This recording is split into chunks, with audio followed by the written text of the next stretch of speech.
પરિચિત?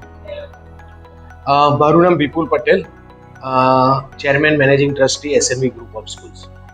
આજે કિડ સ્કૂલની અંદર શાનું આયોજન કરવામાં આવ્યું? સૌ મિત્રો, જેમ આપ જાણો છો એમ એસએનવી કિડ્સ એ એસએનવી ઇન્ટરનેશનલ સ્કૂલનો પ્રી પ્રાઇમરી પ્રોગ્રામ છે અને એના માટે ગામની નજીક સ્પેશિયલ સ્ટુડન્ટ્સને, કિડ્સને, જે છોકરાઓ પહેલી વાર ઘરની બહાર જઈ રહ્યા છે, the home outside the home first time where they are stepping into the formal education, એના માટેનું એક ખૂબ જ સુંદર એસએનવી કિડ્સનું કેમ્પસ એસએનવી ઇન્ટરનેશનલ સ્કૂલ દ્વારા બનાવવામાં આવ્યું છે અને જે છેલ્લા 4 વર્ષથી કાર્યરત છે. હવે તો એનઈપીમાં પણ pre primary education, formal education થઈ ગયું છે અને એટલા માટે જ પ્રી પ્રાઇમરી એજ્યુકેશનનું મહત્વ વધતું ગયું છે. આજથી પહેલા, કદાચ વર્ષો પહેલા એવું હતું કે પ્રી પ્રાઇમરી એજ્યુકેશન એટલે નજીકની કોઈ સ્કૂલમાં છોકરાને આપણે મૂકી દઈએ અને પછી પહેલાથી સારી સ્કૂલની તપાસ કરવાની ચાલુ કરીશું. પણ હવે તો પ્રી પ્રાઇમરી એજ્યુકેશન જ ફોર્મલ એજ્યુકેશન છે.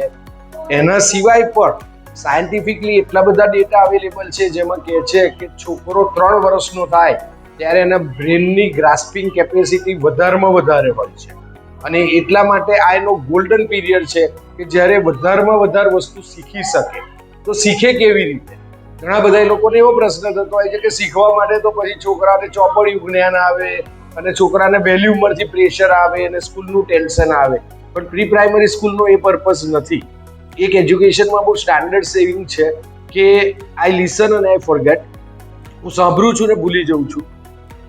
હું જોઉં છું તો થોડો ટાઈમ યાદ રાખે છે, પણ હું કરું છું તો હું સમજી શકું છું.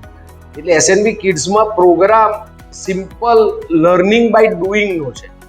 એટલે કોઈ પણ એક્ટિવિટી, પ્રોજેક્ટ કરી અને શીખવાડવામાં આવે છે. એટલે સહેજ પણ શીખવાનું ટેન્શન ના રહે અને છતાં રમતા રમતા છોકરાઓ કેવી રીતે શીખે, એ કોન્સેપ્ટથી એસએનવી કિડ્સ છેલ્લા 4 વર્ષથી અહીં કાર્યરત છે જ.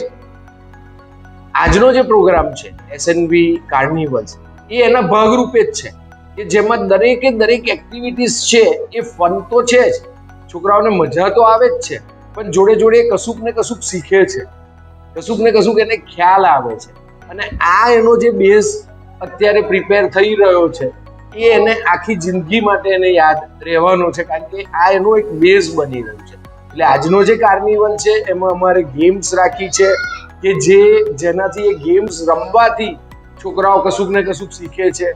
ફન રાઇડ્સ રાખી છે, એક્ટિવિટીઝ છે, ઓડિયો વિડીયો થિયેટર જે આપણું છે તે એની અંદર આપણે એને એવા મૂવીઝ બતાવીએ છીએ કે એના થોટ પ્રોવોકિંગ હોય, જેનાથી એનું વિચારવાની શક્તિ વધે, એક વિઝન વધે.